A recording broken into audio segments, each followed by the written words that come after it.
It looks as if the EU expects these instruments to always have a positive impact. For instance, EU financial assistance is given for democracy promotion. The intent is that this assistance will lead to positive effects. But it is not always the case. We see that some elites benefit from this assistance. Sometimes it might even lead to negative effects. So it is really important that projects like ours investigate these effects longitudinally across countries.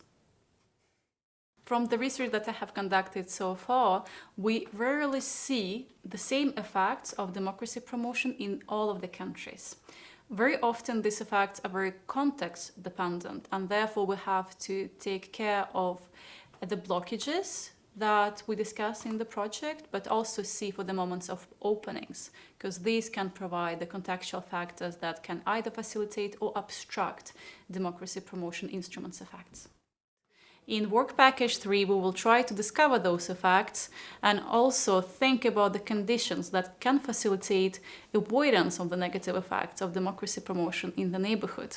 We will conduct a quantitative study of 23 countries over 20 years, trying to understand broader patterns in EU democracy promotion and the effects that these instruments yield on the partnership countries.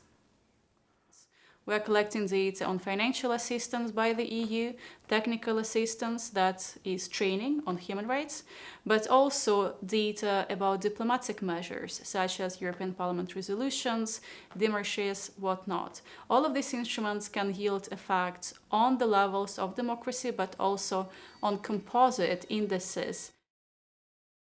When we talk about public perception, of course, we need to rely on numbers and the results of social surveys. These results are available, and we can, of course, see the numbers about how the EU is perceived.